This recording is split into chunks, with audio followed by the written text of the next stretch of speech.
Men and women probing the unknown blackness of space. Worlds beyond imagination lie before them.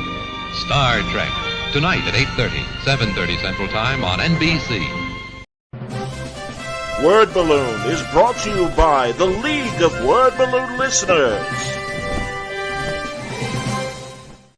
Kingdom Come is 4 separate issues, 48 pages apiece. It was an all-immersive kind of lifestyle for me. It blew people away. I mean, this was the most sought-after book there was. This was something very new, very different. No one had seen anything like that at that scale before. It was amazing. I never thought from anything that people would still be talking about this book 25 years later.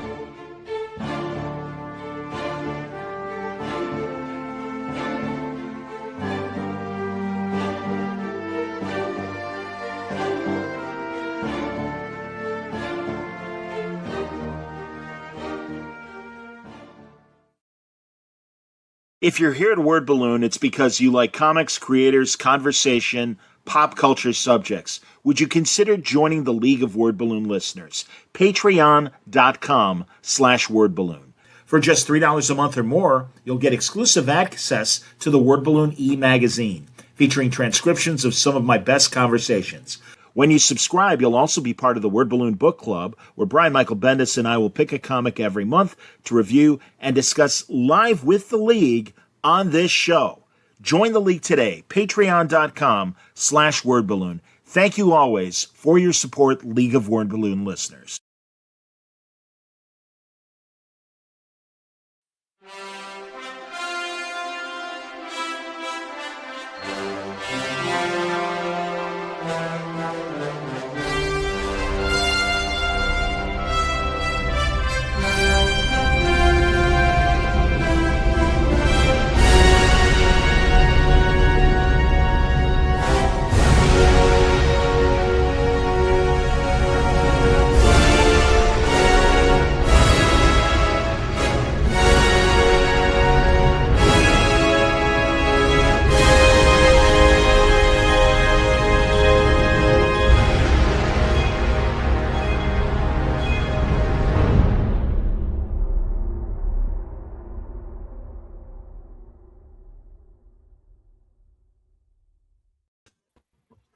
All right, it's time. How we doing, everybody? It's time again for another Trek Watch here on Word Balloon Live, and happy to have 3 of us here. Wayne is stuck in the pattern buffer, and once we get him out, I got the word down to Scotty, and he's trying to reassemble Wayne. But once he does, he'll be back.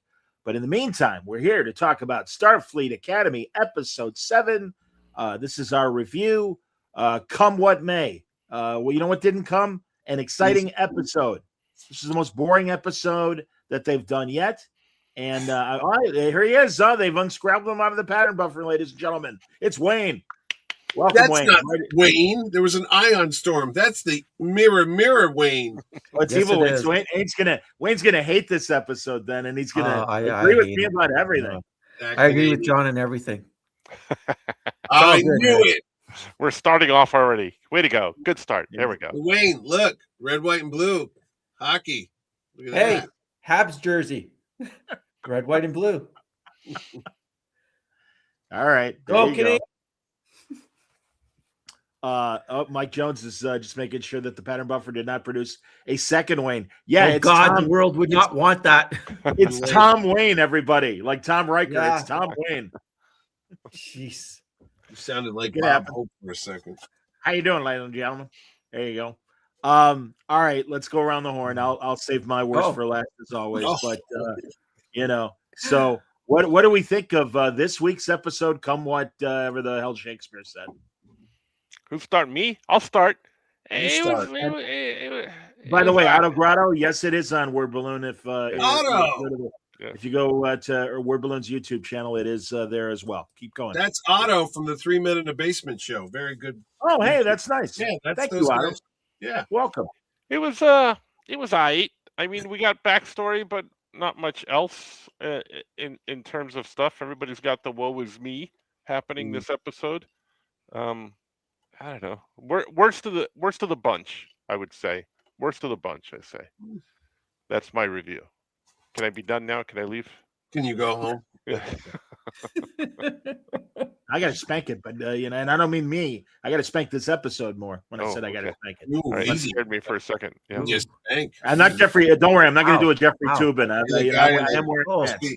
I got to spank it right now. Must be his skirt. All those knees. Is this 4chan? Is this? Sorry. All right, I Wayne. know. Go ahead, Mitchell. Yes. Oh, you want me? Okay, yeah, because Wayne was go for late. it. Well, Well, that's all right. it was in color. Yeah. And it was a talkie. And It wasn't talking. I got to see Jet. What's her name? Jet Reno. What's Jet Reno. Yeah, I got to see her feet. And I'm into feet footage or fetish. What are you, For- Quentin for- Tarantino? What's happening? I here? know, and I got to see her big ass toe. whoa. Easy now. And that was kind of nauseating. I was like, ew, this is gross. And I like Matrix. It's kind of cool when she's laying on the ground looking up at the sky like a music video and stuff. And Genesis. what's the main guy's name? The kid? Caleb. Caleb's, he's a hunk. I'll tell you that. Yeah. Yeah, that's what I'm talking about. I saw that and I feel The only redeeming thing about this episode, tell you the yeah, truth. man, he's smooth like a That, Sue's and butt. I would say the Klingon skinny legs. He's got to have the skinniest Yeah. any Klingon Yeah, I've ever I was seen. thinking that too. He reminded me of the Catholic school nuns when they would, wear the shorter skirts below the knee, of course. During, the summer months. I don't know what But kind of porn convent you were at where you got nuns with short skirts. but Yeah, whatever. well, it was the 70s. But no, he reminds me of a nun. That outfit, that grayish outfit with the black bobby socks and the boots, he kind of reminds me of Sister Mary. And the growling talk too. Sister Well, Florence.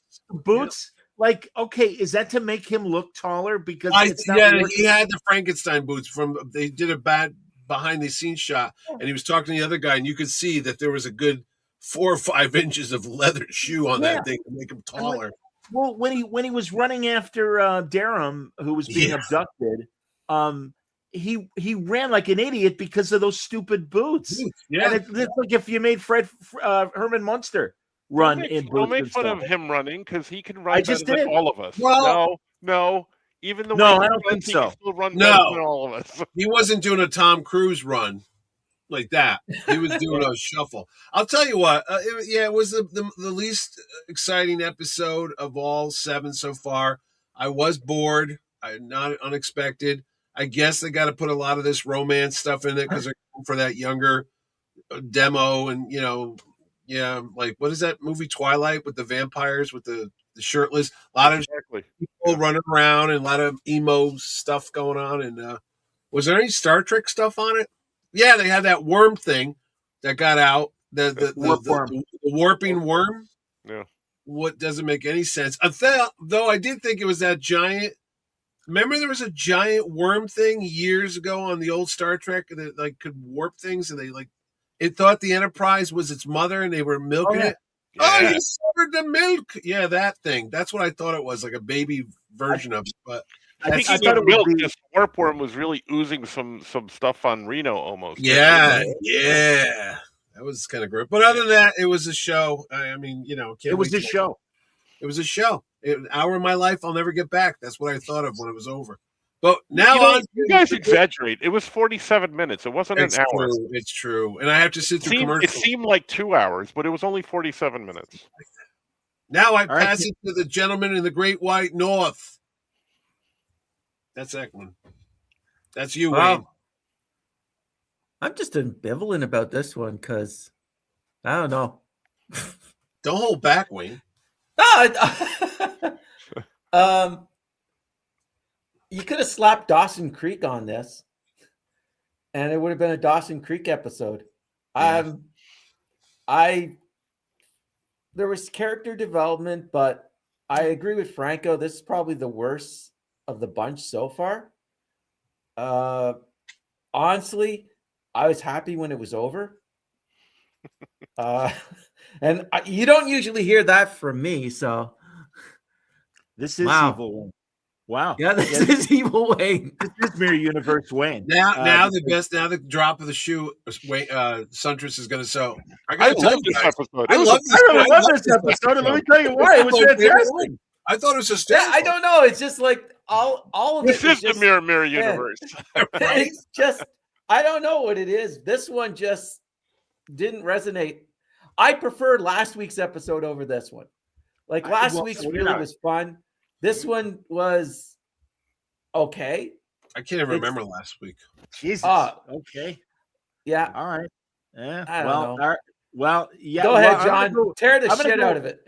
Yeah, I'm going to go more with your ambivalence and your I don't know than it was okay because no, it wasn't. And also, guys, honestly, coming off of what they call an emotional moment, the death of the Klingon, we hardly knew eyebrows, but that's fine. It would have been it would have been fine if this was an episode like Family coming off of Locutus. Yeah. And it sounded like maybe that's what it was going to be, but it wasn't. And also, then also, okay, it's spring break, and this is the lamest spring break I have ever seen on any show, and especially given that it's a teen show. I would have much rather followed glitchy Sam going to get fixed, or even Jaden and Kyle going to Ibiza and really partying, but also like really get into, hey, are you okay? Hey, what's going on? Whatever. We got a teeny tiny little bit of that, and we got two really lame ass stories. One of which, Darum's BS wedding, which like this is the fourth time in New Trek we've had a wedding, and it's like, this is all you guys know how to write. You guys suck. And then further, if I may, let me finish the other story, if I may. Genesis and Caleb. That was all BS, and I'll be happy to go into that.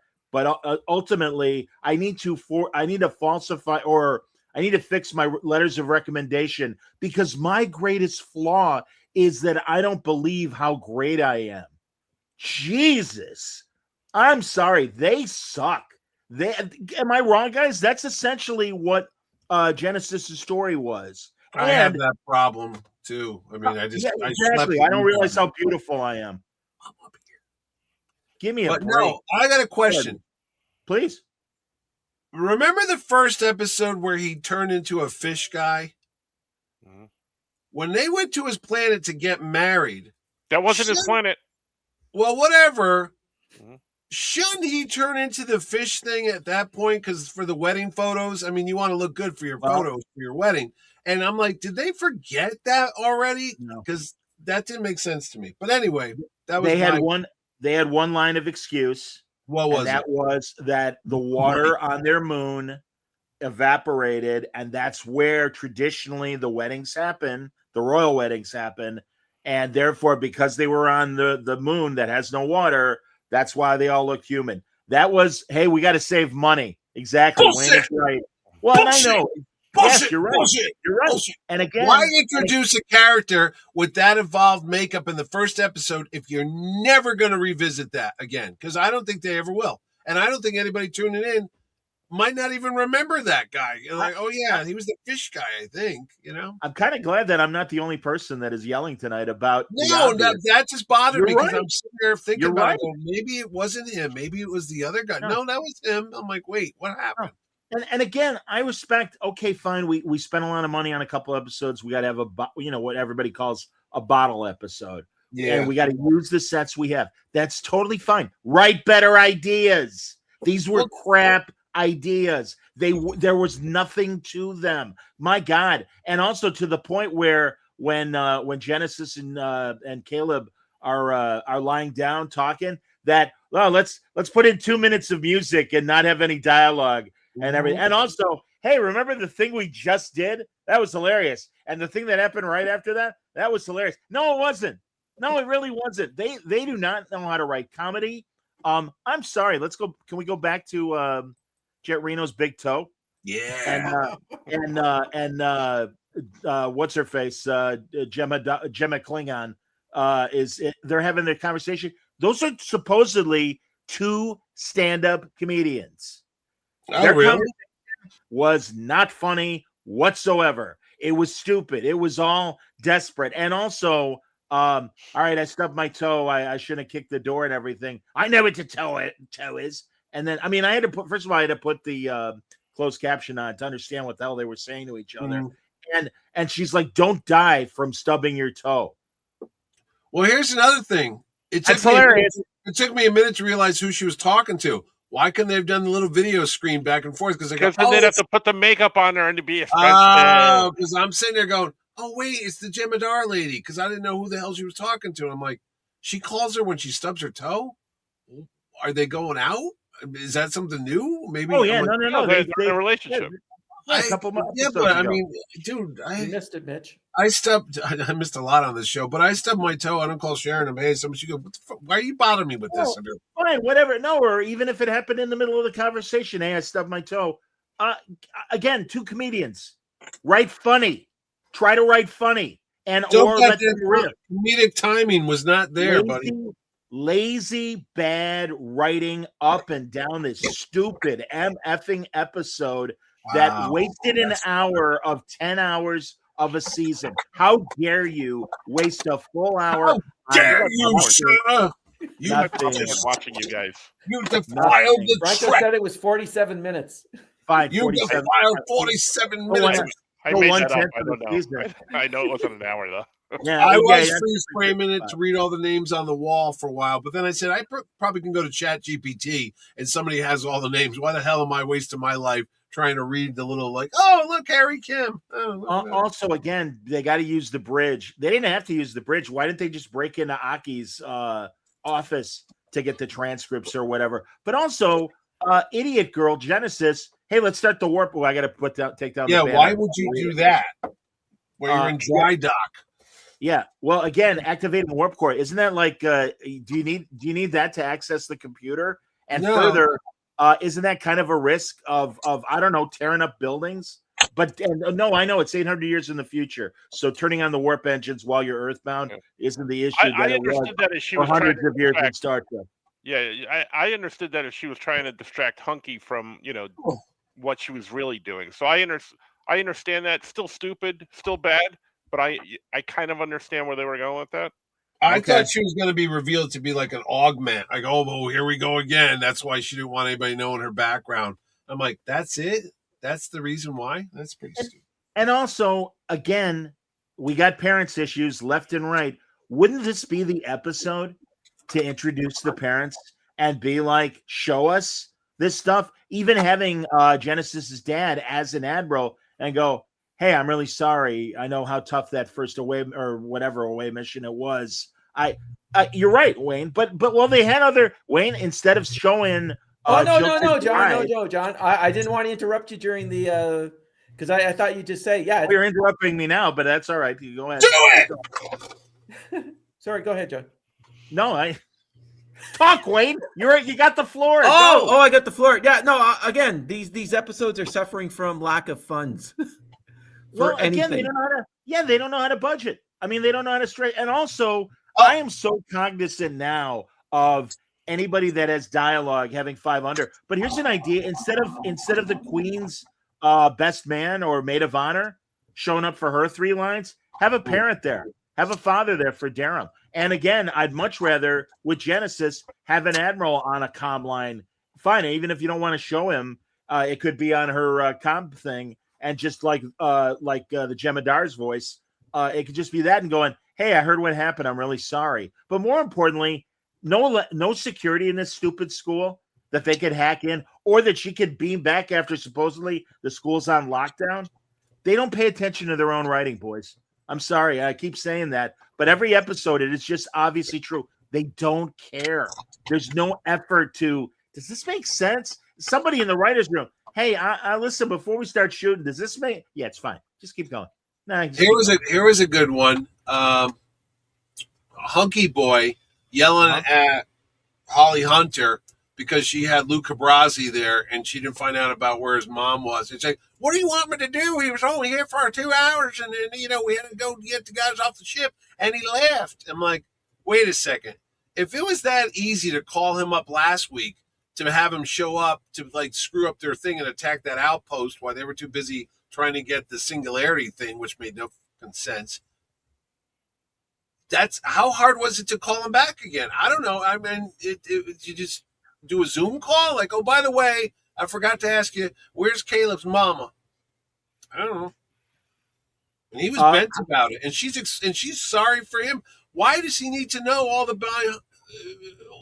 Why don't you got to tell him what they were doing behind the scenes? You don't need to know. Why Well, are you he knows because of Why are the you he knows questioning her? She's the admiral, bro. She's the he boss. knows because of but he knows because of the crisis, obviously. So Yeah, but I mean, things happen, and that's the way it is. But I'm gonna go whining about it like a little bitch. well, Oh, they have to. no. They have again. You're right. Again, they have to remind everybody. They have about to the big remind us story. because we're stupid. It's only been 7 weeks since the thing started. But again, write better. Again, I don't blame them for the ideas that they showed, but write better. And they're not. They're this is garbage. I mean, again, make it only 9 episodes this season and put more money in the other episodes if this is all you got, because these were paper thin storylines. Here's a comment from somebody. It's probably Otto. He loves Star Trek. No, it's B things. It's right there on the screen, Mitch. I have Paramount with ads. Academy has proven not to be interesting enough for me to endure the obnoxious commercials for prescription drugs and car insurance. It's painful. So, it's painful. Well, those commercials probably would have been a lot better during this episode than they were in the other. No, when they come on and it says 130 seconds, that's the longest 130 seconds of my life. I get up and walk around. I go, oh, it's on. Oh, I better go back. I get it with no ads, so I don't have the issue. Yeah, well, it's not worth that extra $1 a month, honestly. Much like me, it blacks out, and then as if you look at the lobby card, I put me in the captain's chair asleep. And you guys, I thought something monumentous was going to happen. I'm like, this is a setup. They're going to make it look like they're on an away thing and they're all going by. And here's another thing, real quick. Why does Sam need to beam out? She's just a freaking digital hologram. I was going to get to that as well. Flesh and blood. I'm like, can't she just upload herself and just go wherever the hell she wants? Yeah. Right? Yeah. Like when she went to go to see the Cisco Museum. She just pressed a button and it came to her. I was like, she doesn't need to beam anywhere. Or like when the doctor in that Voyager episode goes to the experimental ship that the Romulans grabbed. Yeah. The episode with Andy Dick. They didn't transport him. They sent they sent him like an email. Whatever they so yeah.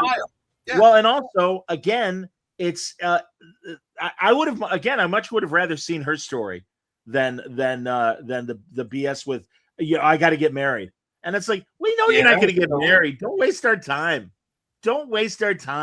Give me a break. And also, okay, let's even accept their reality. All right, I'm going to let you abdicate. I'm going to rule alone. Well, that's a massive decision for an entire planet to just be like, yeah, all right, whatever. Are we going to come back to it? Maybe. Will we? Probably not. Because again, this is Starfleet Academy that has nothing but crap writing. It's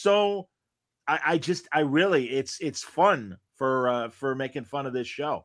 But Johnny, did anybody out there like it? Because I know you scan all the different web things and watch it. I appreciate you asking, Mitch, because I did scan around. I know you do. At best, they're like kind of like Wayne, where it's like, well, it wasn't horrible, but not much really happened. And I would have liked a little bit. Even guys like Sean Ferrick, the Irish guy that I love watching on, I forget what the name of his channel is, but he's like, I have to admit, it was kind of thin, but I wouldn't say it was a bad episode. But I'm like, it was a great one. I would absolutely say it was a bad episode because again, nothing happened. I'm sorry. I'm looking at my list if there's any other. You know how bad this episode was that it was almost it was verging almost on Discovery level, like Discovery level. That's how bad. If Michael Burnham showed up, then it would have been fine. Well, at least we got a real estate. At least we got chewing up real estate. Yes, that they don't have. Right, and that's the thing, man. They wasted. This is like having the air conditioner on with all your doors and windows open. It's like, hey, we're paying for this. Try harder. I thought I had a photo of it. Kyle and Darum, or Jaden rather, together. We at least finally got a real kiss. And I mean that honestly. But fine, at least you finally showed that. But honestly, I'm hating Jaden more and more. And not because he's gay. Let me clear that up. I am fine with him being gay, but beyond, well, thank you, Mitch. But beyond that, I would ask, like what's his specialty other than being like he was in that one episode where they cloned the eyeball? But I mean, like, do we know what he's studying? I He's know a medical guy. Yeah, he's studying medicine. Okay, I'd like to see more of that. And really, we're on the 7th episode, and other than growing the eyeball for the prank, we really haven't seen that. We've seen Sam and her abilities. We've seen Genesis and her abilities. We've seen Darren and his. We've seen Caleb. All we really are getting. It reminds me, mentioning Discovery, of Adira and Blue or Gray. In that, okay, we're representing the LGBTQ community, and that's it. I would have liked a conversation between Kyle and Jaden about why'd you choose a war college? You really don't seem like a warrior kind of guy, or the other way around. Why'd you choose Starfleet Academy? And let's get to know these people as opposed to the will they, won't they of Darum and Jaden. It's like, you're trying too hard, man. You're trying way too hard. And also, I get it. Darum's bisexual. Because while he's got moony eyes for Jaden, hey, say hi to your sister. Hey, say hi to your sister. Yeah. Okay. Yeah. Well, he's a fish, man. He's like a fucking seahorse. He's got to spawn. Yeah, he's got to spawn. Go back everywhere. and forth either way. Yeah, he's got to spawn everywhere. So crap. It was pretty bad. I haven't seen. Has there a trailer yet, Wayne? I don't think there's a trailer. I haven't seen. I haven't even bothered looking. You know what, Johnny? Why don't you put this show's premise on your other podcast, soon to be on, The Love Boat? Would it have worked better on an episode of The Love Boat as opposed? No, it would have been a lame. I think the romance. I think it would have been a better Love Boat. Maybe this was the Love Boat, and we didn't know. The humor didn't work in this like it does on the Love Boat. And on the Love Boat, it doesn't work a lot. Let me just be honest with you. But on this one, it just didn't work at all. It worked back in the 70s, man, when everyone was coming down off. We're in the 70s. No, it wouldn't work. The LDS. B things. Maybe he's like the people who do an easy major for pre-med, so they have a higher GPA to get into medical school. Right. Again, I hope B things now lies down for the heavy lifting that he just did. Art major right here, buddy. Got a nice GPA for that one. Woo! Drawing pictures. Well, that's like the Love Boat that Franco and I just recorded, where Marsha Brady goes, "Hey, what's your major?" Communications. And Franco and I are both like, "Yeah, that's not going to get you too far." Nah, get on radio. You never know. So I don't know, man. And also, I would like to see more classes. Again, it's a bottle episode. Maybe do you think maybe the regular cast got paid less for this episode because they were so barely in it, like Sam and Sam, who else? But don't they negotiate that stuff before they even start shooting? So I would think so, but again, if you're gonna do, like, again, let's go back to Family. Family was a great opportunity. You got Picard and his brother fighting in the mud. You had Worf embarrassed by his Russian parents being there, and you had poor Wesley having the heartfelt hologram of his dad telling him how much he loves him. Okay, you can write. There's a way to do this and a way to do it effectively and get some character moments after a big emotional episode. You know what? They blew it. I'm going to say something. When the show started and they were talking about the repercussions from the Vulcan kid getting killed, and it was at a school. Now, I'm not going to belittle things because I live 9 miles from Sandy Hook. I actually thought this would be a very good, because we live in a sad, fucked up world where school shootings are commonplace now, and they're fucking disgusting. It makes me want to piss on anybody who thinks a gun's good for.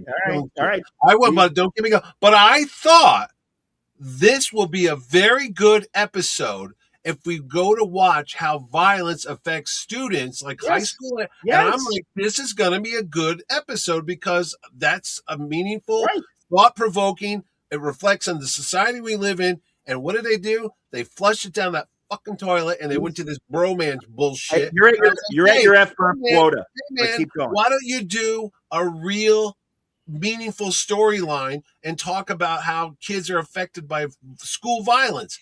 And that's what the show should have been about this week. But no, they went for the cheap laughs with the toe, with the romance looking up in the sky. And I'm really in love with you, but my other girlfriend's in a coma because she did the freaking Black Bolt scream and blew people's brains out a week ago. And then meanwhile, you got this guy who's promised to this other girl, but she doesn't want to be with him. But he's dissing his boyfriend because he's supposed to be on a beach planet wearing a flowered shirt that he doesn't want. It was so goofy. I'm like, who the hell put this together?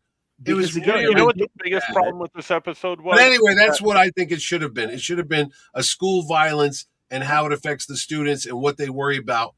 And even the girl that swallowed the stupid communicator in the first episode could have been freaking out and maybe gone out, maybe left, said, I can't deal with this anymore. But they didn't do. Yes, that's what I would have done. I'm done now. You go back. I loved it. No, I agree with all that. So that's my rant. The biggest problem, shut the hell up now. Shut up. F-bombs. You and your F-bombs. I know. The biggest problem with this episode is that they didn't move 1 centimeter, 1 millimeter, 1 iota from the beginning of the episode to the end of the episode. The characters didn't evolve, didn't move. You know, like, oh, he's been sending messages to his girlfriend, but he deletes them before he sends them. And then at the end, oh, what's going to happen? He's going to send them. We knew that was going to happen. We knew that was going to happen. We knew that was going to happen with everything that happened. And none of these characters moved anywhere emotionally, critically thinking, adventuring, anywhere from the beginning than they did to the end.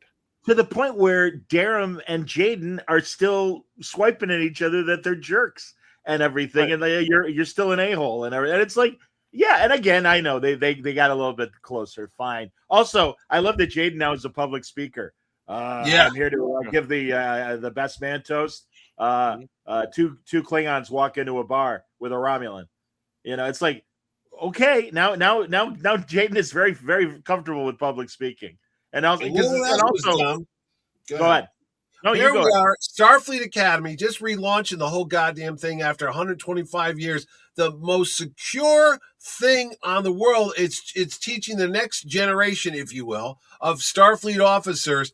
And basically, anybody can get onto the bridge, which doesn't even have a security guard posted there. They used to have security guards on old Trek that were just like hanging around watching, whatever.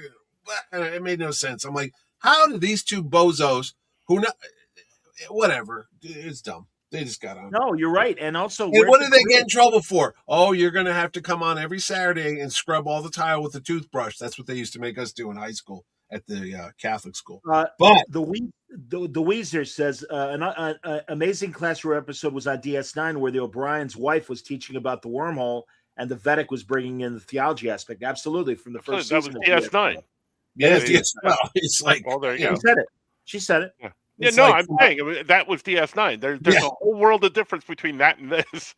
Yeah, there is, because they actually try to show classrooms and what really happens in a classroom. I know, Mitch, you're right. You're absolutely right about that. And again, where's the rest of the crew? Because again, alpha male that died in last week's episode. Oh, I've been stuck on this ship forever and everything. Okay, I understand. Like, everybody's gone. And again, they just leave that ship. And I know that supposedly the schools, this is again the problem with the ship being the school. None of this makes sense. And this is one of the main things that keeps me from enjoying this show, because I can't help it when it's in the back of my mind of there, like Mitch just said, there should be more security, or there should be more people around, even though the school is on lockdown, that it's just Caleb and Jet Reno, supposedly. I don't believe that. I don't believe that. And I don't believe Aki, wacky conversation while she's trying to pack. And also, again, by the way, why do they have the shitty suitcases that we have 1,000 years from now? I'm watching it going, my goddamn Swiss Army suitcase is a better thing than that crap she had, and they're wheeling it. She has the old stuff. She loves the old stuff. She lived through it, remember? Yeah. Anakin Skywalker and Padme had hover luggage in the episode 2. I'm like, what are you doing? Also, the burn wiped out warp abilities, yet Darum's planet, they can use a portal and just show up and then immediately portal to another planet. Again, it's like, well, if they have portal. That's what I'm saying. If they have that technology, then there really shouldn't have been a problem since the burn because they have this technology. Why do they need spaceships? Doesn't make sense. What they throw out there, and again, their whole attitude is nobody's gonna pay attention. Just do it. That'll look cool. And it's like, no, I'm sorry. This is Star Trek. We pay attention to this crap. We do. And again, maybe the teenagers don't give it a rat's rump, but I do. Watch this. Well, I don't think so. Yeah, I don't often think they are, man. Hey, hold on, B things. Once again, he goes, now I just want to watch the Deep Space Nine episode where Ruff decides to become an eco-terrorist on Risa because he's embarrassed to wear a Speedo. It's silly, but it was all character motivated. Yeah, that was funny. I'm sorry that episode on Risa was funny. And also it showed a moment of Worf's character because he had Monty Markham preaching, kind of a conservative gospel that Risa sucks. And it's like, all right, fine. But again, we learned about Risa. At that point, we had Picard coming to Risa. All the people were going to Risa in Next Generation and Deep Space Nine. So, okay, here we are. We're at Risa and stuff. But again, that cost more money. Was it Monty Markham? Yeah, it was Monty Markham was that guy. Absolutely. I love that guy. He's one of my favorite guys. Yeah, no, that's why I was like, I don't remember them. He was the $7 million man in that one episode. Episode. That's what I was saying. Whose name was Barney Miller. I don't remember. Tell me. No, it was Barney Miller, but it was before the Barney Miller that's show. right. It was Barney Miller. That's right. So they had to change his name when they brought him back. That's awesome. This episode just makes me want to go, wait. Can you hear that scream? No, it sounds like Voyage to the Bottom of the Sea depth charge or something. That's my screaming goat. Oh, now I heard it. All right, all right. Good effort, though. I appreciate it. That was good. And you warned us. Thank you for warning before you played something. Well, I don't know. I just found it when I was cleaning up. I was like, ooh, screaming goat. God. A lot of shit in this room. Yeah, I agree that the portal was a bit of an issue. Portal technology, you're stealing from Rick and Morty, and you can't be doing that. Well, man. You can have it, but again, like I said, Wayne, it's death by 1,000 cuts. You keep stacking this crap up, and it's like it dissolves the reality. Go ahead. What you got? I think if we're going to use a real scientific background, it was just a small portal. Something like Dr. Strange would use. But to get like a larger portal to like push a ship through, you're going to need an infinite amount of energy to do that. You don't need. No, forgive me, but you don't need ships. You show up like that. Hey, I'm a delegate from Earth. I'm here now. Let's negotiate or whatever. Yeah, I thought you meant like if they were like trying to get burn when everybody was stuck in different places, they could have just portaled back and forth. Yeah, that's what I'm saying. Right, you don't need ships. Yeah, you don't need ships. I mean, again, it's they don't stop and think about the world building that they're doing. It's a bad world. It doesn't work, man. Oh, and yes, I understand. B things. What about the Iconian portals from Next Generation season 2? Okay. Oh my God, that was so far back in the past. Who remembers those? God, that was 40 years ago, man. But also, like, again, they have opportunities to tie into old Trek. They just choose not to. And man, I'll tell you, Roger Avery, ever since that Joe Rogan interview, he's all over the place now. And very happy to tell you why Starfleet Academy sucks and why New Trek sucks in general and everything. And I'm sorry, the guy's won a couple Oscars, more than Akiva has,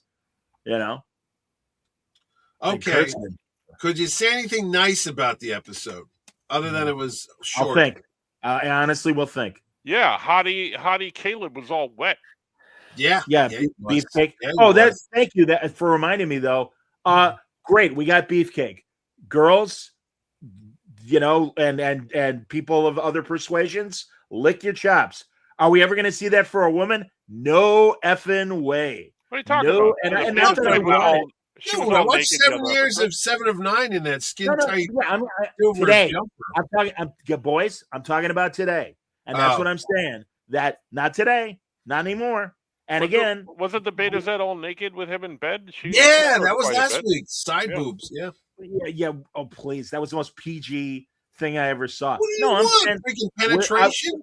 No, I don't, Captain Pornmeister. No, how about Genesis? I'll tell you. How about Genesis showing up in a bikini? Hey, you're sunbathing. I think I'll join you. Bro, you got to see. I don't want it. His name's knees. I don't need it. I don't want it. I don't understand what you're hyping. You got to see Jet Reno's toe. Yeah, you get to see Holly Hunter's feet every week, man. Freaking serious hard rock on this one. Serious foot fetish on this show. Clearly. Again, I'd like. I think everyone's psychiatrist is getting double time for the foot fetish stuff and some of the other and the man hating, the mentor and parent hating and everything else. Again, this show sends the wrong messages up and down. So yeah, no, I other than Caleb's beefcake, I can't think of anything else that's positive on the show. He was hot. I sent it to Franco. I said, "Did you see Caleb?" He should have been the Klingon. He should have been the Klingon. He's really. He should have been. He should have been. You know. Yeah, but he's not from a physical standpoint. Yeah. But no, let's. What do you got? There he is. Okay. Look at him. No, he's jacked, man. Look at his jacked. He is jacked. Not on to me, huh? I did like Sam's evolution of hairdos. Yeah, she had a new. Did you see the bad wig that Holly Hunter had on in the beginning of it? It was all frizzy and split endsy. I was like, "Whoa, what's happening there?" And then the next scene, it was all combed. I go, "Must have forgot to comb her hair." Yeah, if you watch it, when she's talking like, "Could you stand behind and go on a mission with my whatever bullshit she was going on about?" Her hair was insane, so distracting. I kept looking at it, going, "I guess it's extensions. It's a wig. There's no way that's her hair." And then the next scene was home. You know, it shows bad if you're focusing on the split ends of the actor and going, "Huh, look at her hair." The music sucked. Their CW team music wasn't great either. Especially the song at the end. Could there have been more of a boring song? Like I thought I was on NyQuil. Jesus, I'm like, let's go. Nice acoustic song. Oh, the stars. Like I said, you would also think with only 10 episodes in a season.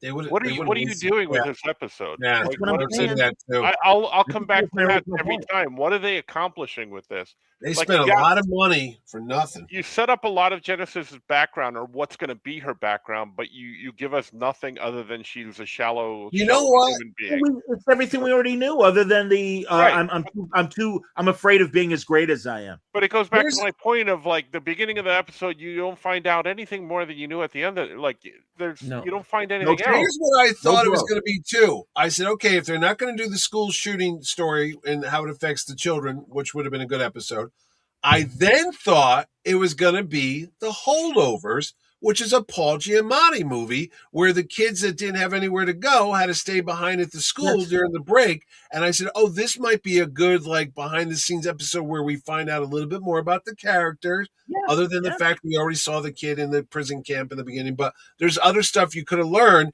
and you could have had Jet Reno be the Paul Giamatti character because she just wants to read her tech manual or be left alone. And now she's got to babysit this kid. And she's like, just leave me alone. And then they could have had like a wacky little caper where they chased the little slug thing around. And it would have been good.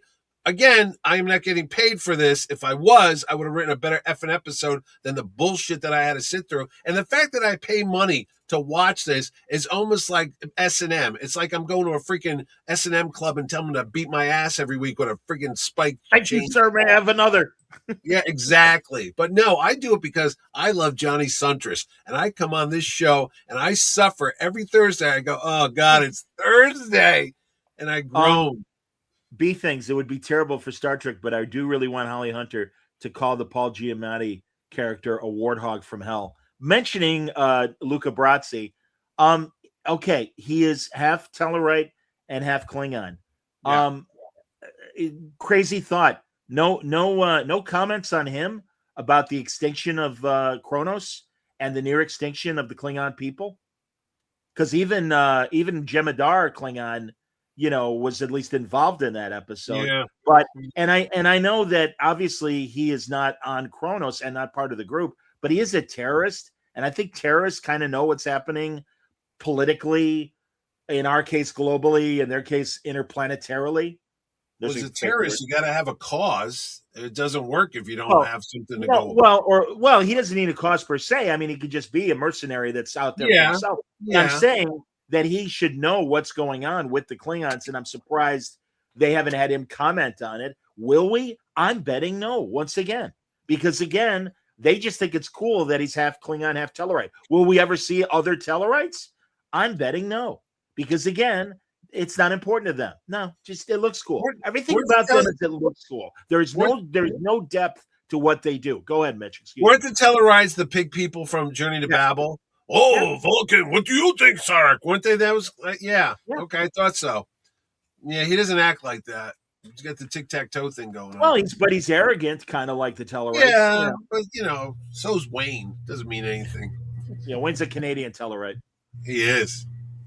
That's like he's a Canadian, like, and because it's pig, he's like back bacon Tellarite. Yeah, exactly. Oh. Whoa, back bacon. I know you can hit me when you see me. You can't go wrong with a nice slice of back bacon. Oh, there you go. I love back bacon. That's fantastic. Yeah.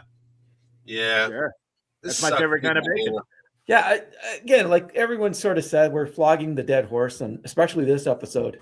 Again, like I'm ambivalent because, like Franco said, there's been no progression from characters from the start to the finish. There's nothing in it. You're not invested in anything with this episode. It's almost a perfect episode to put on if you have to do something else. Yeah. Like if you're drawing or at that point, just surfing the web. Again, what they call a second screen show. Yeah, and that's an any show that tries for that, it should be embarrassed. It's like, no, don't you want people to give a shit and watch your show and really be interested in the characterizations and stuff? Here, Cooper, and I hear what he's saying here. I couldn't help but think of the original series episode Amok Time, about another arranged marriage. They actually had stakes and so many great moments compared to what we got with this last episode of Academy. Well, also, what is the point of exploring arranged marriages if your whole new Trek thing is, well, we really want to deal with what kids are dealing with today? Really? There's a lot of arranged marriages going on in our modern society, and it's certainly in our Western society? I don't think so. Yeah. I don't think so. Here, B Things agrees. He says Picard season 3 was more violent than he'd like, but it still felt like he was watching genuine Star Trek. Picard season 3. Yeah. That was the best of all. And why? Because they left Terry Metalis alone. Because Kurtzman was busy making the bad Clarice Paramount show. And that's why he wasn't paying attention. Oh, he made that show? Yep. That sucked. I'm telling you that, and the fact that, hey, everybody wants Legacy. Well, we're going to give you Academy. And Roger Avery going, hey, I'd like to work for Star Trek. I'll do it for scale. No, that's okay. It just, to me, says that Alex Kurtzman, he wants it his way or no way whatsoever. And even Rick Berman, as lousy as he was in a lot of personal ways, still let Ira Bear do his thing, Michael Piller do his thing, Jerry Taylor, the writer, do her thing on Voyager. I think there was a lot more latitude to involve more people. I guess Akiva is being involved in Strange New Worlds, but and of course we've got the Nancy Drew lady that is part of Academy. She's the co-showrunner. I forget her name. Nancy Drew. Yes, Mitch. That's where she came from. That was the co-showrunner of Starfleet Academy. This woman. Her big that claim CW one they made. The CW, yes, the CW Nancy Drew is where she came from. I didn't watch it, so neither did I. But unfortunately, all I'm seeing of her work is what we're getting on Academy, and I'm not impressed. Did it last more than a year? I have no idea. I honestly don't. I'm sure somebody on the chat could tell us, or when Wayne comes back, our ombudsman. Wayne, a fact checker, Wayne will know. I think, but wasn't Bruce Willis's daughter on that show? Maybe I'm mistaken. Rumor. Excuse me. I think so. I don't know. I really don't know. I didn't watch it. I barely watched Sabrina. But no, I am curious if there are a bunch of people out there that really enjoyed this one, and maybe I'm just watching. I'm an old man, and I'm like, oh, this is boring. Well, like I said, at best, if they were Wayne kind of refused. Wayne kind of typified all the happy people that normally do. What am I supposed to look for? That'd be more interesting. Supposed to look up Nancy Drew. How many seasons was the CW Nancy Drew? Because I think that was 3. Wow, really? 3? Jeez Louise. I'm going to go off the top of my head. It's amazing when I find out there's shows that were on for years. Like, wait, that was on how long? Oh my god. I just looked because I like to prove people wrong, and it was 4 seasons. Whoa, wait, even more. Wow. Go back to bed. Well, hey, that was just me, just sort of off the top of my head. Yeah, it might have been a metric thing. In Canada, it was 3. Yeah, that's true. In America, it was 4. Yeah, it was it's the conversion rate. That way, 462 episodes. Nice. Here we go. Nice. All right. Wow. You know what I did catch, and I because I saw one like clip of the '90s Outer Limits showed up in my Facebook video feed or whatever, so it made me want to watch. I had never seen the final 2 episodes, and it was a 2-parter where they incorporated clips from previous episodes. And actually, Star Trek tie-in, Amanda Plummer played this time traveler that was on trial in the future where we have abandoned technology because of some big cataclysm. And she's from the 90s. And it's like, no, we can't abandon it, because if you do, there's going to be a virus. It's going to wipe out the planet. We need to do we need to get technology back. But it was fantastic. It was Charlton Heston, Robert Loggia, Hal Holbrook, Cicely Tyson, Kelly McGinnis was her lawyer, and there was and Swoosie Kurtz. But there was only 5 people on the Supreme Court because, again, budgets, which I respect. But I was really impressed with the people. And again, that's a big name for a TV show, especially. And he was great. And again, they cut it in with clips of the previous episodes. Yeah. But still, it was a 2-parter. I was very impressed. So there was a happy sci-fi thing that I saw this weekend, and it's on. There you go. Yeah. Although those 2 episodes, I had to go to Daily Motion to see them because they weren't on. It was weird. I looked. Amazon Prime has that final season, but it doesn't have those final 2 episodes. Very strange. A lot of shows are like that. You go to watch seasons, and it's like The Odd Couple. I remember on Paramount Plus, like it's episode 2, episode 7. You're like, whoa, what happened to these? And I don't know if it's music rights or. I think it is music. I think in those cases it's music. Yeah. Yeah. Well, somebody asked on the chat there, who's Jaya? Yeah, that's she's the that made this episode. Yeah, I noticed the name too when it started. I was like, am I supposed to know who that is? Is that somebody famous? She's the woman, by the way, that gave us the 3 parent Klingons because she thought it'd be fun. Yeah, no. She thought it'd be fun. I told you guys. I sent you guys the quote from the article. Yeah, I just thought it'd be fun. And it's like, well, there is a history. Yeah, it's fun. And it's like, okay. And also, Kurtzman, since the first movie, because I am going to blame him and Orsi and JJ for the first movie, but all they do is tear crap down. That's how they start stories. Let's burn stuff down. Let's kill off Romulus in the Prime universe. Let's kill off. Then let's have Navarre, Vulcan, we kill off Vulcan in the Kelvin universe.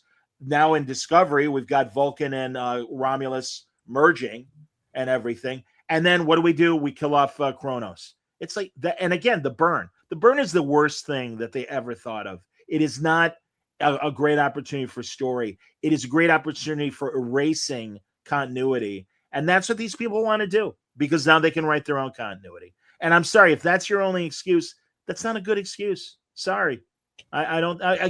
I think you could have found a different way. There's a great audio fan series called Lost Federation, where like kind of a virus kind of sweeps across the galaxy, and that screws everybody else. And then also they have factions within the Federation where a really conservative arm breaks off, and it leaves what was left of the Federation weak. So all the planets that are still part of the weak side put their resources together. They get one Constitution class cruiser going, and they're going to try and go back, and now that the virus has ended, try and reestablish the Federation. But at least they have space travel. It's not I don't know. They managed to do it without destroying everything, in my opinion. Speaking of audio track, I'm listening to A Stitch in Time, and written and narrated or read by Andrew Robinson, aka Garrick himself from Deep Space Nine. It's about 14 hours. It's on audible.com. I know it's old, but I'll tell you, it's damn good, man, because I had it on as I was straightening out the dungeon down here, and I was like, dude, I missed that show so much. I'm like, it's talking about O'Brien, about Dr. Bashir, Kira, Odo, Quark, and the Dabo girls. I'm like, this is such a well-written story. Characters were well-developed and stuff, because as soon as you hear someone's name, you go, oh, and your brain instantly knows who they're talking about, and all the relationships and Captain Sisko, and I'm like, that was such a good freaking show. This is not. It's not the worst show, Discovery, but it's not it's not great right now. Well, and you'd think that given that it's the third or fourth scripted show, camera show, that they'd learn from what they started with. I think they people work in a silo, to be honest with you, Johnny. Because I agree. Yes. No, look at the Star Wars things. If you want to compare epic Star Wars stories, you got the Mandalorian, great. Mandalorian 2, great. Book of Boba Fett, what was the Ahsoka? Oh, that's good. And then you got what was the one with the kid, the apprentice or some shit? The last one, the Acolyte. That was crap. But then Skeleton Crew was fun. Yeah, I know. There's Obi-Wan. So they kind of go like this, but none of them are connected. And if they are, it's very tangentially. Though, oh yeah, we'll mention Boba Fett. That'll tie it all in. And you're like, it doesn't really work that way. But they're different. They're different showrunners for those shows. Yeah, but when you're doing the Star Wars universe, it used to be like sacred. It's like don't screw with shit. You got the Skywalker, Vader, Emperor. That's the world they live in. But over the years, they've kind of messed up. This is like. I just. Well, an interesting point that Roger Avery made, and it's again, I can't speak to this, and I don't think it's exclusively this, but he's like, there are a lot more female executives that have come into these normally male dominated franchises and came in with, I think, and I swear, guys, I'm saying this with the best intentions of, well, let's try and equalize things. But I don't think they've equalized things. I think they've really weighed things more towards, like I said, with Genesis's girl boss story this week, where, okay, we're going to show these women that are fantastic. But again, her biggest flaw is she doesn't know how great she is. I'm sorry. Give me Prime Suspect and a Jane Tennyson, wasn't that Helen Mirren's character's name? I think it was, where she's an alcoholic. She's brilliant. She's a fantastic cop, but she's got a screwed up personal life. And it's like, yeah, give us some real flaws. No, can't do that. These women have to, Michael Burnham, Genesis, they got to walk on water. Okay. If you think that's cool. I don't. Yeah. I just don't think they're hitting their they haven't hit their stride with the new Trek at all. I mean, we got an anomaly with Picard. Strange New World season 1. Strange New World season 1 and Picard Prodigy. season 3. Picard season 3. Yeah. But Prodigy was kind of like an outlier. It's like it almost wasn't part of this group. Well, both the animated shows. Both the animated shows were outliers. Yeah, because again, Lower Decks. And honestly, I Lower Decks got better. I was going to say I just liked Lower Decks until as it went along. I admit that it did get better, but man, and really, I went from a hater to something. Those every season it got better and better, and I'm like, no, maybe they should have had different showrunners for each one. When Mariner stopped screaming every episode, it got better. Oh my god! Or that she was right all the time. It was so formulaic every week. It was like, oh my god, here we go. Bomber Prodigy is the Starfleet Academy show that they should have really followed through on, because we've got kids learning. They don't have all the answers. They're being mentored while they're learning. I mean, I was watching two guys today who were, I don't think they were kids, but if they were Gen X, they were very young. I think they were millennials. I really think they were millennials talking about this, and they don't like Academy either. And they're like, let's see more mentorship. Let's see more direct mentorship. We got it a little bit with Holly Hunter as Zaki, but again, we only have 4 teachers, and I understand budget. Yeah. I get all that, but there should be more direct interaction. And if they're saving it, well, you only got 3 more episodes of this season, and you got 10 next year. How dare you wait on this stuff? And I would think, especially in these early months of being in the Academy, that's where you need most mentorship, because you are coming off the street. You don't know how things work. But again, they're not doing it. Go ahead, Mitch. Wasn't Captain Kirk the only one that got through Starfleet Academy in 3 years instead of 5? Remember that was in the Star Trek movie when he signed up? That's Kelvin. Yeah, that's Kelvin. Yeah. He's like, oh, I want you to do it, but he managed to make captain and faster than anybody else. So I'm thinking, what was it supposed to be, 4 or 5 years they were supposed to be at that academy? So these kids have been there for, I don't know, a couple months already. They're already on Christmas break or whatever the hell they call it there. Spring break, whatever. But the thing of it is, I'm like, so in 2 years or 3 years, they're going to be like like officer material. Like she's like, oh, I'm grooming you to be in the captain's program. Why? What has she done that's so great already? The recommendation letters are awesome. What? Those Weren't were you cool. watching this episode? she did problem solve in the last episode. I'll grant the Yeah, story. all right, but now they found out she was covering up shit. So what is Well, that? and now like? she's not in the. Now she's not in the program. So who's going to step up, Caleb? I mean, you're looking at these people there. You're going to go through the normal. No, now she won't be a James Kirk. Now she won't be a James Kirk. She'll have to go through the normal route and then hopefully succeed and erase this terrible thing. Although not too terrible. And I'm sorry, she committed fraud. Yeah, and she broke into security. How about expulsion? Yeah, I mean, well, Captain Kirk fucked around. Maru. Yeah, but they turned that into a strategic positive as opposed to I want to falsify my my admittance thing to hide my flaw. Give me a break. No, sorry. I don't know. I don't buy it. Crap. Maybe the snowstorm will wipe out my electricity and I won't watch it this Thursday. You know you're in trouble if you're hoping for the blizzard to knock out your power. I don't know. 3 episodes left, guys. And of course, again, it's a question of when Caleb leaves for the cliffhanger. Well, Giamatti's not on season 2. He's not on season 2, and he said he doesn't get killed. So he better show up. Luca Brasi? Luca Brasi does not get killed, and he's not on season 2. They didn't make a season 3. You told me that already. They're already wrapped. They're done. So they're done. He's got to be on the next week or two in a big reveal episode where Caleb's mother, and you know that's going to be the big thing. Do I stay at Starfleet or do I go get my mom and Holly Hunter? There'll be a big triangle between, who's your real mama and I took care of you and all this stuff and whatever. That's it. I mean, it's right in itself. How did Caleb go, by the way, from wanting to escape in those first couple episodes to I'm going to stay at school the whole weekend? Yeah, he was climbing over the wall the first 2 episodes. Now he's just like, yeah, I'll stick around here. When no one's around, this is the time I could actually escape and pull a clinger and get out of here. Or they could have had him again hack through the system like he tried to in the first episode, and we could have gotten a bullshit, a nugget of information about his mom with everybody gone, and that's why he really wanted to stay. Well, here's an even better one. If you can just walk through a transporter wall and go wherever the hell you want, why the hell doesn't he just do that?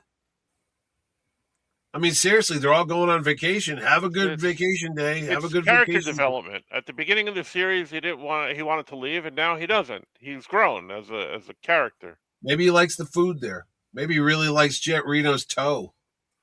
Big bulb. I got nothing.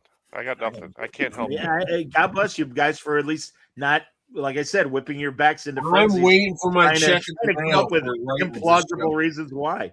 Because it's not. There's nothing to plausible on this episode. No. Even Wayne, you even got the Canadian guy mad. You should be ashamed of yourself. Not mad.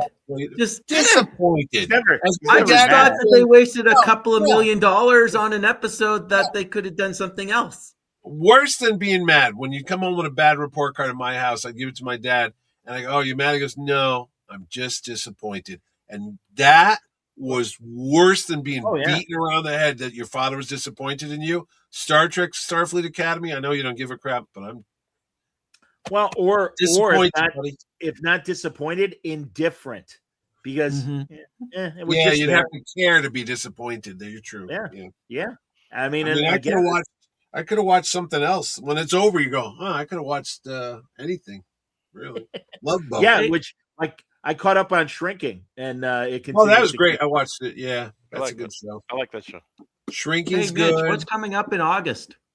What is Wayne, thank you for asking. That would be Terrificon on August 7th to the 9th. Be there as we bring in the best top talent, not people that write Star Trek, Starfleet Academy, but people that write comic books and movies and novels and actors. You'll see people like, I don't know, caught me off guard there, Wayne. John Sunquist will be there. Franco will be there. A whole bunch of people. Go to Terrificon.com and you'll see the writer of Ninja Kaiju will be there. Art Adams, Jeff Loeb will be there. Jim Lee will be there. Anyone you can announce this week? I was going to announce Ron Perlman this week, but I've been asked to hold up for 3 weeks because we have to check on something. So you didn't hear me say that. Yeah, so he hasn't been announced. I haven't officially posted him, but I just kind of said it with my mouth. They didn't tell me I couldn't do that, so I kind of guess I did. Will there be snow? No, it'll be gone by then, Brian Morris. You know that. Just put some in a bottle, put some in your freezer, and bring it with you. You'll have it. I will. Like Letterman used to do when Letterman would whip out the snowballs in the studio and everything. I remember that. There'll be a whole litany of people there. You'll be surprised. There will be a litany. You'll laugh, you'll cry, you'll kiss $40 goodbye. $40. You know what's starting this week, Johnny? Talk to me.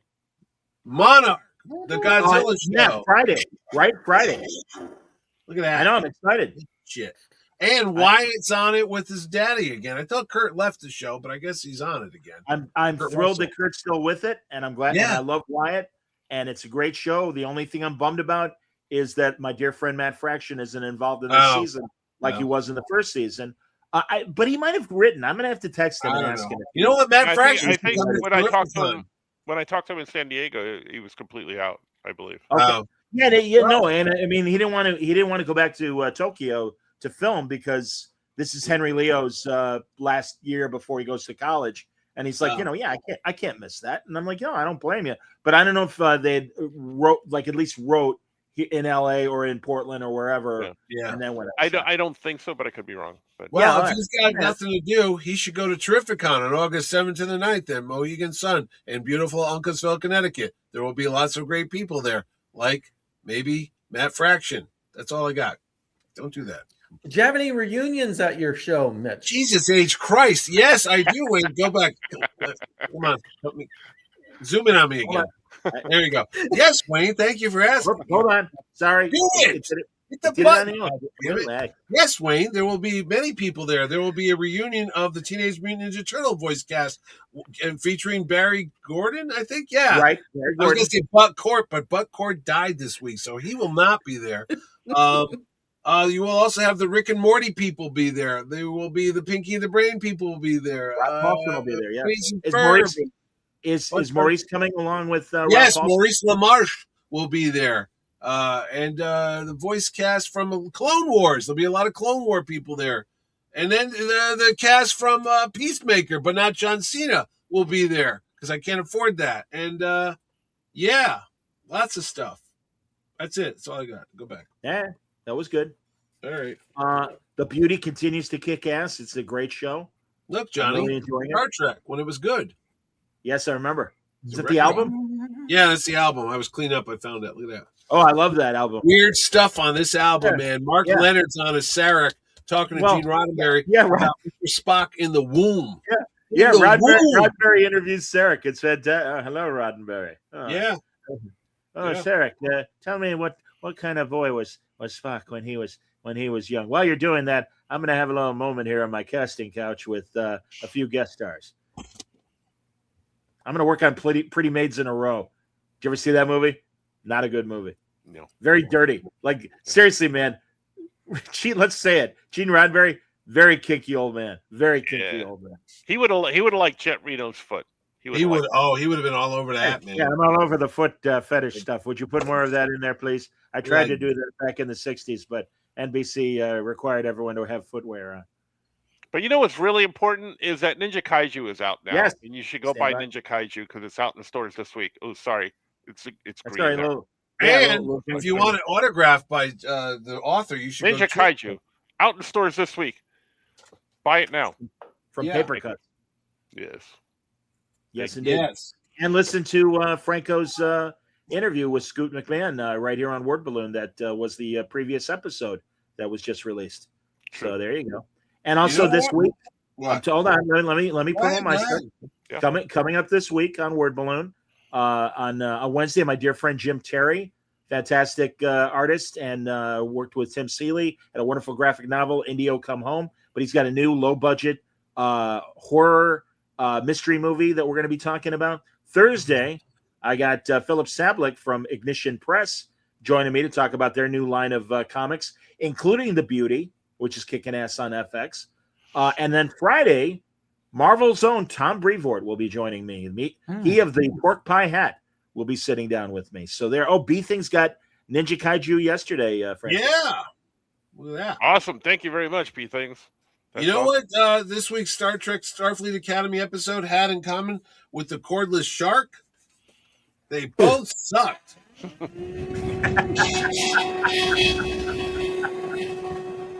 right. Oh boy.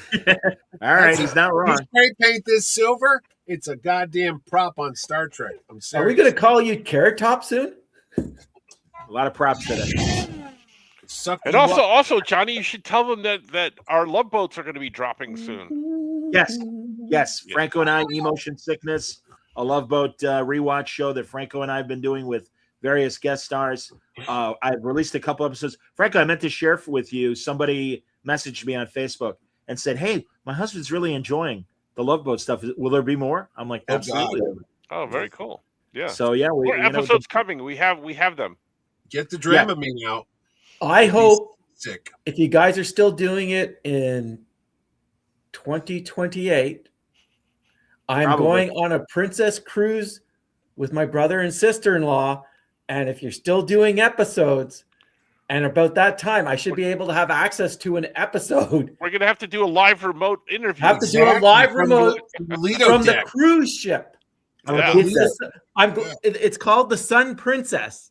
So I will be on the Sun Princess with my brother and sister-in-law in 2028 in February. And if you're still doing the show, I think it'd be cool that you actually can have someone on a princess ship. Yeah. You got to book 2 years out to get on a princess cruise? My brother is a cruise fanatic. Oh. So he gets the best deals. He knows when to book. He's like Matt Damon in Good Will Hunting when it comes to cruise ships. Does he know where Julie? He's a genius. He's a genius. Where Julie McCoy was getting her coke from? Probably. We like Lauren Tooze. Yeah, no, it's so yeah. I could actually. That's a real story. I'll make sure that I do I'll take some pictures to send to you guys too before the episode of the Sun Princess. Fantastic. I'll be on it for 2 weeks. The original Love Boat. The original Love Boat was turned into a drug trafficking boat, and ultimately was this is totally true, and since was scrapped, so it is no longer. But yeah, years after the show, whoever privately bought it was using it to run drugs. Blown up in the Venezuelan Navy. Hey, what's that? What's that putter under your nose, Gopher? I suspect Gopher and Isaac being behind the traffic. Hey man, Fred Grandy was a state senator from Ohio for years. But you're right. Yes. Congressman, whatever. Nobody cares. Yeah. But anyway, the best part of it was he was on the Monster Squad. I used to watch that show. Not only did I watch it, we reviewed it on Mitch and Ed's Excellent Adventure, one of the lowest rated episodes we've ever done. Only about 200 people watched it, more than this show. But anyway, that is out there on YouTube. So if you want to know about the Monster Squad and young Fred Grandy, it was made by the guys that made the Batman TV show. So if you watch it, it's very similar to it. In fact, Julie Newmar's on that show. A lot of the, when they would have the guest villains on, it's the same thing. But it's with Frankenstein, Werewolf, and Dracula, and Fred Grandy, who works as college student at night in a wax museum that somehow makes these monster people come to life, and they drive in a van, as one would in the 70s. Yeah, it's my preferred Monster Squad as opposed to the 80s Monster Squad. Yeah, movie. I hated that movie. That's a good movie too. It's all right. No, I like that movie. It was good. Yeah, but it doesn't have Fred Grandy. So yeah. You know who the Wolfman was? No, Uncle Rico from Napoleon Dynamite. Yes. Oh, that's hilarious. Yeah, Greer or something. Growl. Anyway, and sadly, Tom Noonan, who played Frankenstein, passed away this week. Very good actor, really nice guy. Oh yeah. He was in Manhunter, a.k.a. the first Hannibal Lecter movie that starred Johnny Suntrich's best buddy, Bill Peterson. William Peterson, for the rest of us scum who don't know him. Bill and I are tight, so no, you're right. And of course, Tom Newman also in The Last Action Hero with Arnold. He's that's a crap movie. He's also he's a traveler, isn't he? He's From, in Star Next Trek. Gen? No, that wasn't him. Was it? Oh yeah, it was. No, he's not the traveler. He's not the from Next No, Gen? not the one that took Wesley. No, that's not him. No. Nope. No. Nope. And sadly, speaking of Outer Limits earlier, well, no, that was Voyage to the Bottom of the Sea, but I think he was on. Robert Duvall passed away. He was on Outer Limits, wasn't he? I know he was on Twilight Zone. He was on. Where was he on Twilight Zone? Being on. Oh, it's called Miniature. It's one of the hour-long episodes where he works in a museum and there's a little dollhouse. Oh yeah, that's him. Oh yeah, and they're all in the dollhouse. At the end of the dollhouse. episode, he's tiny and he's hanging out with the chick in the dollhouse and everything. Yeah. No, I was going to say he's on Voyage to the Bottom of the Sea, which he's an alien. He's got the bald head. He's like, I speak like you people. He was doing that weird voice. It's like Sutherland. Sutherland did a lot of episodic TV before he hit big too. Sutherland was on Outer Limits and stuff. He was not on Outer Limits. Actually, more British TV because he was Canadian. But a lot of the ITV action shows, Man in a Suitcase and a few others, Donald Sutherland, before Clute and before Kelly's Heroes and stuff, absolutely. And yes, absolutely, Brian. Of course, Duvall. Kill Mockingbird. He was Boo Radley. Boo Radley. Absolutely. Brock Peters and Gregory Peck. Grandfather of Ethan Peck, Star Trek. Yeah, and Cisco's dad. That's right. Brock Peters was Cisco's dad. Yeah. And Admiral Cartwright, of course. And he was Darth Vader on the Star Wars radio shows on the NPR. Mm-hmm. Yes, he was. Those were good. Full connected. Those are free on audible.com. I have the CD somewhere. Yeah, I got them here too. So. They're on YouTube as well. They're fantastic. Yeah, the Jedi one sucks though, but that's another story. I like Perry King. I liked Perry King as Han Solo. He was good, and Ann Sachs as Leia. And you know who was Governor Tarkin? The bald guy from Cheers that ran the restaurant upstairs. I can't think of his name. John. Yeah, John. I forget the actor's name, but he's great. I love that guy. Yeah. He's all over 70s and 80s TV. Absolutely. He is. I like that he and Carla were having the affair. They were. That was that was such a good show. John, are you going to answer B things? What's he want? We should do a rewatch of TOS? Hold on. That's synchronized to the 60th anniversary of the air dates of each episode. Oh my! Oh wow, that'd be something. We could think about that over the summer if we want to do that, guys. I'd be happy to. When is? I was thinking, regardless, when we are off season, and honestly, I was thinking about maybe we should do a rewatch of something. But something the cartoons. Why don't you do the cartoons? The Trek cartoons? I'd be happy to. Yeah, that's 17 episodes. Sure. Yeah, they're on Amazon Prime. They're not a lot. They're only half. I have them downstairs. They're on Paramount. They're on Paramount too. Oh, they're on Paramount. Oh, okay. Yeah. I haven't watched them in years. So. Meet TV Tunes is running them Saturday nights at 10, just once a week. Oh wow, really? Yep. It's a quality for being a cartoon. I don't know how to break it to you, new Trek fans. Writing's a hell of a lot better on the original animated series. Sorry, but it's true. Yeah, because they had a lot of the writers from the regular series. Absolutely. Yeah. No, you're right about that. Well, there you go, boys.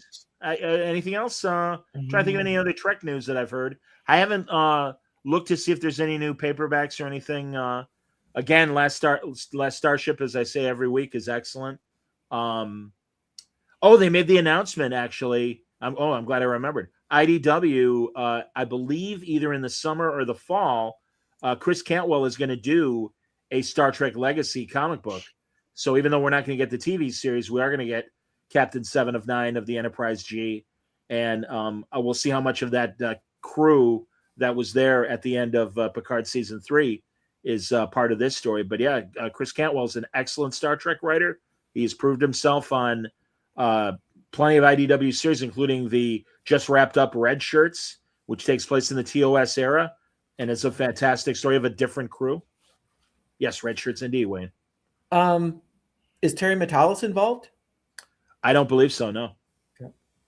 Because again, I think thing that's which is this summer, right? Yep. Yeah. When is Strange New Worlds coming back? This summer. My son, I don't. Yeah, see if there's an announcement, but I don't think they're. Probably, if they do, they'll run promos likely on episodes 9 and 10 of Academy if they want to release that info now. Because you got to get. Do people still subscribe to Paramount Plus? I don't even know. I'm paying for it, but what else is on it? Oh no, are you kidding? All the Taylor Sheridan shows kick ass, and Landman is a big deal. Billy Bob's show. Yeah, but that Landman wrapped up. Show. Yeah, but they're all wrapped up now. Aren't they all done? I understand, but again, U.S. Marshal starts next week. That's Luke or whatever the hell is. What's the kid's name? JC, the young kid from Yellowstone, the kid's son. Remember, he was the boy. Yeah, he's going to be on his own show. That starts next week, so I guess that'll be on. Oh, they changed the name of that. That was called. I saw a promo for that, and it was Y Marshals or something like that. Yeah, I thought it was called U.S. It's not U.S. Marshals. It's just called, I think they shortened it to just Marshals, but it was Y Marshals because they had that Yellowstone connection. Yeah. And I'm like, that's a dumb name for a show. And then they got rid of his wife, Monica. She was great. I don't know what the hell happened there. Maybe I don't know. I didn't watch the show. No, she was. No. Oh, sorry. No release date yet. Yeah, I figured. Well, they probably want the taste of Academy to clear the palate. Well, honestly, I still wonder. I mean, I know they're going to air season 2. Do they really wait till 27 to run? No. Well, yeah. Well, that's what I'm saying, man. I know. I mean, kind of based on their normal release schedule, yes, they are. But I hope that, if anything, also just to get it done and get it out, like do it this year, and say, hey, guess what? Here's a big surprise for the 60th anniversary. We're giving you all of Academy. No, I bet during San Diego Comic-Con in July, they show previews of Strange New Worlds, and maybe come back in September for the 60th anniversary and tie it. I hope they don't wait that long, but you could very well be right. They really don't have a lot to show. I mean, what are they going to do? Announce a new movie? Right, because they can't. Well, because they can't produce anything until they're done with Secret Hideout. And that's why I'm saying it's like, okay, get it done. Because also, again, the rumors persist that Mike Sussman is waiting in the wings as a stopgap between this era of Kurtzman and the new movie that is supposedly in the works with the Game Night and Dungeons and Dragons co-directors that Mike Sussman is doing, supposedly Star Trek United, or at least developing it with Bakula. Miniseries, and could be something they could make on the cheap and probably satisfy a bunch of us old nerds that love Star Trek and go, yeah, I want to see President Archer of the Federation. Here's a question for Wayne. Wayne, do they still have that Star Trek Online video game thing? Yeah. Is that still a thing? Yeah. Of course it is. Still a thing. Yeah, sure it is. No, because I remember they were doing the ads. You remember they had Frakes and Data and Geordi were doing the. Yeah, it still pops up in my Facebook feed every so often. It's it's still popular because Shatner, again, you can make your own. You can make, of course, Shatner's Raisin Bread commercial, but yeah, you can make your own adventures with Star Trek Online. Mm-hmm. Do it a lot better than what we're getting in Academy. I'm sorry. All right, boys, that's all I could think of. How about you, boys? Anything else? Knights of 100 Kingdoms or 1,000 Kingdoms, whatever it is. That last episode with the joust, the Seven Kingdoms, the Game of Thrones one. Yeah, it is really good. It's a really good story. The interactions between Egg and Duncan, oh my God, like this little kid is such a good actor. It's amazing. Yeah, it's a good show. How someone so young is really professional. He's not an annoying kid actor. He's a real actor, and their interactions, they're like they're like brothers. They're two brothers in the series, and it's amazing. I've checked out a couple of their interviews online. Oh my God, the little actor, man, he does not understand the word "you do not say" things because he has no problems spoiling. He's like Tom Holland, and just saying stuff like he shouldn't be saying. And it's hilarious because he's a kid. He doesn't understand the whole idea of the secrecy stuff, and it's perfect. And he reminds me because he's a little kid. That reminds me of when January Jones was being difficult on Mad Men, and they went to the daughter who later became Sabrina as she got older, and they were asking her how the cast is. Oh man, John Hamm's great, and so and so's great, and John Slattery's great. Everybody, blah blah blah. And what about January Jones? Well, January is kind of a private person, and like all of a sudden, like total 180 from oh yeah, everybody's great. Well, and being generous, but in a 12-year-old sort of way, and it's like, okay, I think we know something now about. Well, yeah, January was the best thing Emma of. Frost. Yeah, she was the best thing of X-Men First Class. Like, Was. she didn't do much. No. I saw the new Elvis movie. That was good. Which one? Epic, it's called. Elvis Presley in concert by Boz. Oh, yeah. By Baz Luhrmann. Yeah. Yeah. It was really well done. It was an IMAX. What is it? What is it exactly? It's a lot of unreleased footage, behind the scenes stuff from his like Vegas shows, and just interviews and bits. So what they did is they just redid all the audio, so the music's clean and crisp, and the color is amazing on it. It's brilliant, and they edit it, and it's kind of like his Vegas show. So it's like you're almost at Elvis concert, but it's not just him for an hour and a half walking around the stage. It's cutting back and forth with Priscilla and the Colonel and all that. But it's really well done.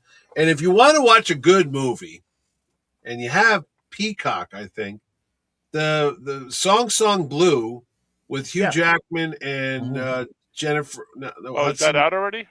Yeah. What's her name? Kate Hudson. Oh, Kate Hudson. Yeah, based on a true story about this Neil Diamond impersonator out of Milwaukee, Wisconsin. And you don't think it's going to be a good movie, but it's really well done. And what's her name's great. She should get like an Academy Award. Jackman's good. So if you got nothing else and you don't want to watch people with aliens puking up glitter, you can watch Song Blue. Where you say that was on Peacock? Yeah, it's a really good movie. Yeah. Get you right here. A lot of the Oscar nominated films also on the streamers. Not everyone, but a lot of them are. Yeah. So we're getting close to award season. So yeah. Oh, Mitch, I watched Predator Badlands. What'd you think of that? That was a buddy movie. Wasn't that good? Yeah, I liked it. I wish I saw it in the theaters. I was like, I'm not. Yeah, no, I wish I would have seen that one in the theaters because it was a cute buddy movie. It was. And did you ever see The Wrong Trousers with Wallace and Gromit? Yeah. There's a scene in there. I don't want to ruin it for people, but there's a kind of a throwback to the mechanical trousers. I was laughing, going, this is kind of like that thing with kicking thing, but I said now you got to root for the Predator, which is really weird. It's like he's the good guy now. But if you've watched the Alien versus Predator movies, you always rooted for the Predator. Yeah. But it's good. It's well done. It ties into all that other stuff. Did you guys finish the Alien Earth thing? Did you remember it was on Fox? Earth. You didn't watch it? I didn't watch it. I got to be honest. You didn't watch? Oh, okay. Yeah, I did. I heard it was good. Yeah, it's got what's his name in it from Justified and Timothy Oliphant. Yeah, Timothy Oliphant. Yeah. Yep. Well, and Wayne, Fallout's over, right? I didn't watch. Fallout's done. I haven't watched it yet. I gotta watch it. But there will be a season 3. I think I saw somewhere that they're committed to like 5 seasons. Really? So, yeah. But cool. Anyway, there you go. All right. Yeah, I got nothing. There's nothing. Yeah, the Olympics are over. What do we do? 3 more to go, boys. No, what are you talking about? Like I said, we got we'll have Monarch. We'll have For All Mankind. Monarchs this week. Yeah. We'll have For All Mankind coming back. We've got Born Again season 2, Daredevil. Oh yeah, that's May 25th, March 25th. Yeah. March. Yeah. So that's what I'm saying. No, it's up to you guys as far as your availability. But I say we follow these shows and do some not Trek watches. Yes. All right. Until next time, we'll see if episode 8 is better. You never know. Maybe John will actually like this one next week. Until then, live long and prosper, and stay away from portals because you'll fall in and go to another planet.